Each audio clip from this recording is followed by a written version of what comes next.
10,000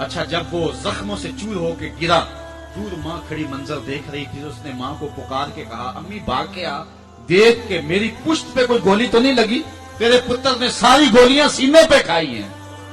اور وہ گھڑیاں بھی ہم نہیں بھول سکتے جب نواب آف کالا باغ اس تحریک کو دبانے کے لیے کوشش کر رہا تھا، وقت کا گورنر وزیر خان کی تاریخی مسجد میں علامہ نیازی للکار رہے تھے، او نواب آف کالا باغ، تیری لمبی لمبی مونچھوں سے بغاوت ہو سکتی ہے، محمد عربی کی کالی کالی زلفوں سے بغاوت نہیں ہو سکتی ہے۔ پھر ایک ڈی ایس پی کے قتل پر علامہ نیازی ماخوذ ہوئے، جیل میں چلے گئے، سزائے موت ہو گئی۔ پیرزادہ اقبال احمد فاروقی نے لکھا ہے، ہم نو عمر تھے، علامہ نیازی سے ملنے گئے تو جس شخص کو سزائے موت ہوئی ہے اور حضور کے نام پہ ہوئی ہے، جب اچانک اس کے چہرے کو دیکھا تو ہمارے اوپر ایک وحشت طاری ہوگی، طاقت طاری ہوگی، ہم رونے لگے۔ نیازی صاحب نے جو قمیض پہنی تھی وہ جیلیوں والا لباس، چونکہ قادآور تھے تو پیٹ ننگا ہو رہا تھا، تو نیازی صاحب ہمارے قریب آئے تو ہمارے سر پہ شفقت کا ہاتھ رکھا اور ہمیں تسلی دینے لگے۔ اللہ ہوتا یہ ہے کہ جب کوئی جیل میں پہنچ جائے اور اسے سزا موت ہو جائے تو اس کا خون گھٹ جاتا ہے، لیکن تاریخ کا ریکارڈ ہے کہ علامہ نیازی کا خون بڑھ گیا تھا۔ جس دھج سے کوئی مقتل میں گیا وہ شان سلامت رہتی ہے، اس جان کی کچھ پرواہ ہی نہیں، یہ جان تو آنی جانی ہے۔ تو جب کہتے ہیں ہم لرز گئے تو نیازی صاحب نے ہمارے سر پہ ہاتھ رکھ کے مسکرا کے کہا، او بیٹو ان کا لباس مجھے پورا نہیں آتا، پھانسی کا پھندا کیسے پورا ہے؟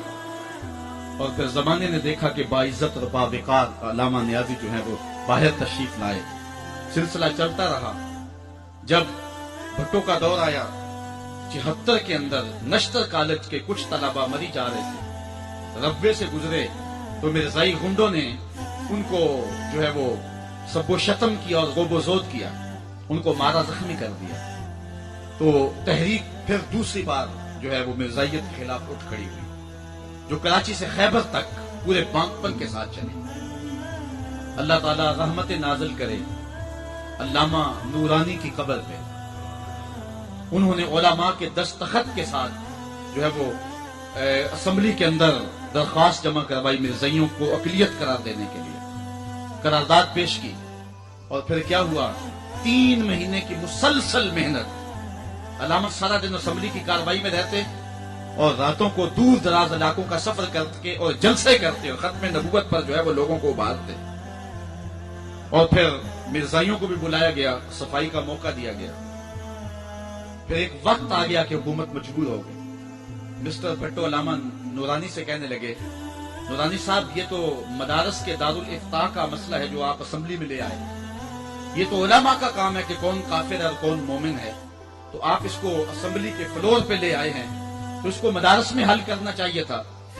تو حضرت علامہ نورانی نے جو جواب دیا وہ بڑا خوبصورت تھا، اور ماننے لگے بھٹو صاحب مجھے ایک بات بتا دیں، آپ منتخب وزیر اعظم ہیں، اگر آپ کے مقابلے میں کوئی کرسی بچھا کے بیٹھ جائے تو آپ اس کے بارے میں کیا رائے رکھتے ہیں؟ تو بھٹو کہنے لگا یا وہ باغی ہے یا وہ پاگل ہے۔ تو کہا بھٹو صاحب وزارت کی کرسی چھوٹی ہے، ختم نبوت کی کرسی بڑی ہے، اب جو کہتا ہے میں نبی ہوں ماننا پڑے گا، یا پاگل ہے یا باغی ہے۔ پھر وہ وقت آیا، 7 ستمبر کی شام تھی کہ اسمبلی کے فلور پر جدھر دیکھتے تھے نعرہ رسالت اور نعرہ توحید اور ختم نبوت زندہ باد کے نعرے ہی گونج رہے۔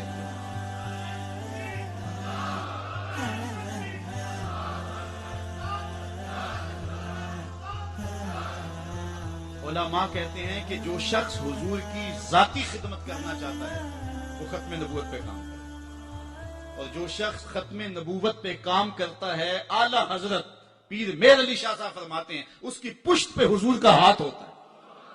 اللہ اکبر، یہ اللہ توفیق نصیب فرمائے جس کو یہ چھوٹی سعادت نہیں ہے۔ آج مرزائی جس رنگ اور روپ کے اندر کام کر رہے ہیں ان کا ہر مقام پہ راستہ روکنا ہمارا فرض ہے، اور حضور کے ساتھ وفا کا تقاضا ہے۔ یہ جو پل پلا پن ہے یار وہ بھی انسان ہے، اور ان کو کیوں جو ہے وہ مطعون کیا جاتا ہے؟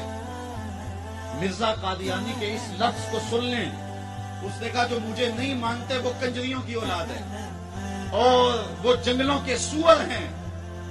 اب کوئی بھی غیرت مند شخص مرزا قادیانی کے خلاف دل میں نرم گوشہ نہیں رکھ سکتا ہے، اور مرزا قادیانی خود بھی کافر ہے، اور جو اس کو نبی رسول پیغمبر مانے وہ بھی کافر ہے۔